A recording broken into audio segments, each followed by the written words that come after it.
Well, Treasurer Jim Chalmers is making a point of being front and centre with the Australian community, and he did it this week when he rose in Parliament, as we saw there, and painted an increasingly difficult period for Australian businesses and households in the period ahead. But the painter he pictured was not as dire as many had suggested. One of the keys for the Treasurer is to control the expectation about wage rises as prices and inflation increase. I caught up with the Treasurer late this week, and asked him whether Australia would avoid recession. Well, that's our expectation, Ross, that the economy will continue to grow, but so, for the meantime, will our economic challenges. And what today's economic statement was really all about was bringing Australians into our confidence so that they know the expectations of the Treasury for the future of our economy over the coming months and years as we put together what will be a difficult balance to strike in the October budget. Okay, as the Treasurer though, what keeps you up at night? What is the worry that you think could really be the vulnerability in these numbers and these forecasts that could lead to a worse outcome? Oh, look, obviously there's a lot of uncertainty. As you know, probably as well as anyone who's been following forecasting for a long time now, it's difficult to forecast the future of the economy, particularly in volatile times. But the choice that we had to make is whether or not to bring people into our confidence and reveal the economic expectations that Treasury has given us, or to keep them to ourselves. And so I thought on balance, best to release them so that people can hold them up to the light and see what we are dealing with and what we as a country are dealing with at the same time. But when it comes to worries about the risks to the forecasts, I mean, obviously the wages forecast has been difficult for some time. Clearly, there's a lot of concern about the global economy, which I share, frankly, out of China, out of the US, out of Ukraine, and around vulnerable countries dealing with different versions of debt crises like the Sri Lankans and others. And so there's a lot to concern us about the update today. But really what I wanted to say, Ross, to the Australian people via their parliament is I'm actually quite optimistic and quite confident that we can weather the storm together. But there will be some heavy weather for the time being, whether it's inflation, rising interest rates, slowing growth, what that means for the unemployment rate. We are in for some heavy weather, and I'd rather be upfront with people about that so that they know what we are confronting together. Yeah, so annual inflation of 7.75%, then ultimately rising unemployment from 3.5% to 4%, and then the inevitable rising interest rates that will come. That's where the heavy weather really is. But how well prepared do you think Australian households are to cope with it? Oh, look, some have a bit of resilience built into their household budgets, and that's obviously a very good thing. Some people have been able to get ahead, for example, on their mortgage repayments, but a lot of people haven't. A lot of people don't have those buffers in their household budgets. And even if they're not homeowners dealing with rising interest rates, the inflation problem itself, it really punishes people who are the most vulnerable. That's why we supported that decent pay rise for people on low incomes, for example, because they are the people who are hurt the most by rising inflation. Inflation, as you know, has the capacity to absolutely destroy household budgets. People are trying to substitute out what they don't need in their budget for the things that they really need. And we're going through a similar process, frankly, at the national level, because our budget, the national budget, has got a lot of debt in it, which is becoming more expensive to service as interest rates rise.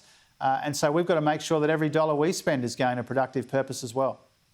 The other thing that you are aware of is that inflation, high inflation, if it's persistent, ultimately leads to unemployment as employers really make a decision about cutting costs in the face of their own rising costs. And so that's where there is potentially a risk. Is one of the real issues right now is that if wages expectations get out of hand, that bakes the inflation into Australia's economy and it leads to persistently high interest rates, which really do damage Australia's economy and make it vulnerable.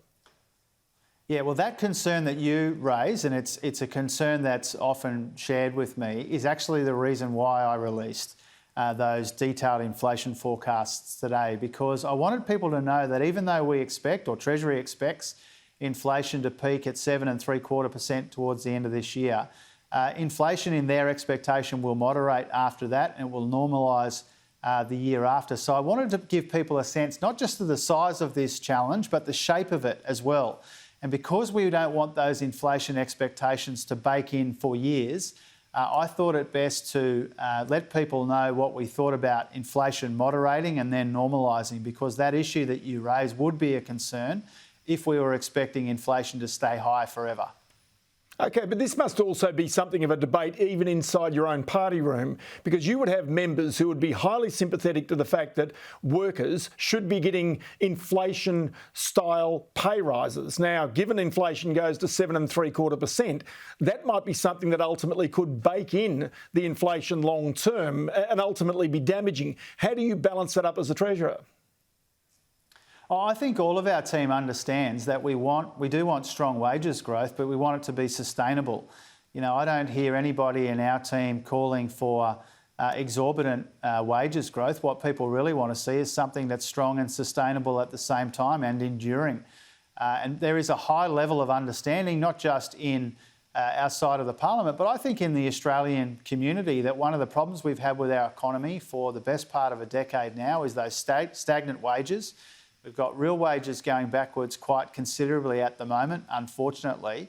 And so our job is to see that inflation moderate, do our bit on the supply side in particular, but also to get those real wages growing again. I think that's in the interests of all Australians, that as we rebuild this economy after this difficult period, that sustainable wages growth is part of the story. And that means productivity is part of the story. It means investing in the future of our economy, strong and secure, well-paid jobs is a big part of our agenda, because what we want to see is these wage increases to continue, to endure, and to be responsible and sustainable at the same time.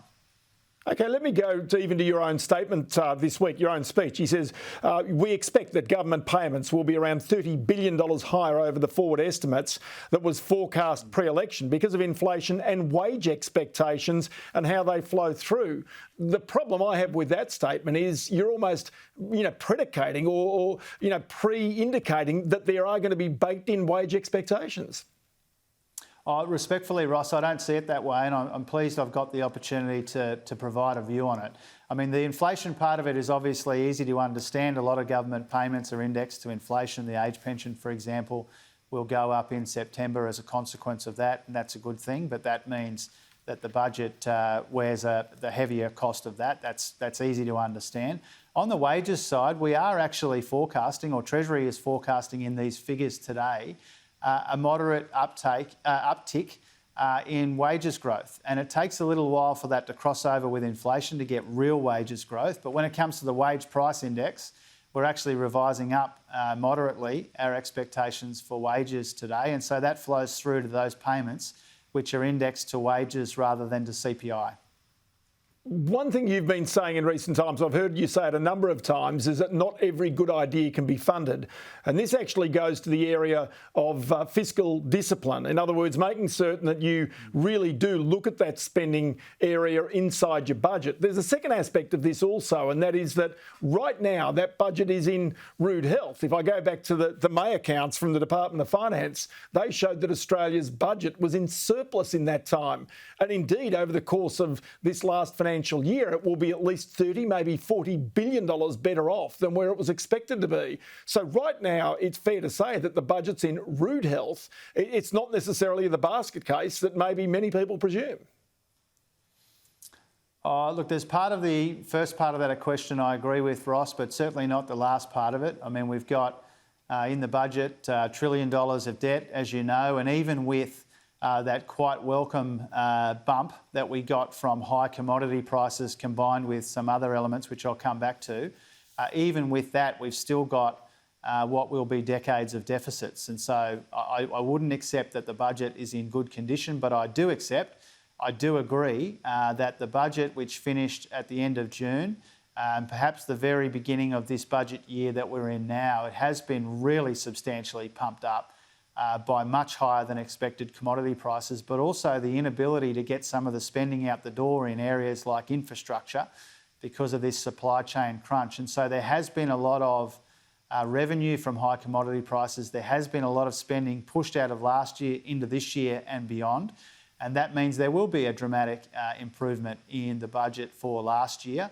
That's a good thing in one way, but it still doesn't mean the budget's in good nick. And unfortunately for all of us, particularly perhaps for those of us making decisions about the budget, the things that have been going for us in the budget are not permanent. They're highly temporary, whereas the pressures are more permanent, whether it's those payment pressures or issues around necessary spending on the NDIS or aged care, plus, of course, the cost of servicing the debt itself. The one thing that is going for you, though, is employment, with 3.5% unemployment rate, with a record participation rate, record numbers of men and women in the workforce right now, and given that the government traditionally has earned around half of its income each year from PAYG taxpayers, I mean, that's the thing that's pumping up the budget along with those commodity prices. We're very pleased about that. Obviously, that's a very welcome development. Seeing unemployment at around 3.5% is obviously something that we are very welcoming of. It's a very good thing. It's one of the things that we've got going for us in our economy. We've got relatively strong demand. We've got that low unemployment. We've been getting good prices for our commodities until the last few weeks, and all of that is heading in our direction and helping us out in the budget. But unfortunately, we've got much more going the other way, whether it's subsequent waves of COVID, whether it's the consequences of the war in Ukraine, whether it's the China slowdown or fears about the US or the impact of rising interest rates. And that's why in aggregate, the Treasury forecasts I released today have economic growth slowing. That has implications, as you know, for the unemployment rate as well. And these are some of the challenges that we're dealing with and being upfront about. Treasurer Jim Chalmers, always good to chat to you, and many thanks for your time today. And you, Ross, all the best.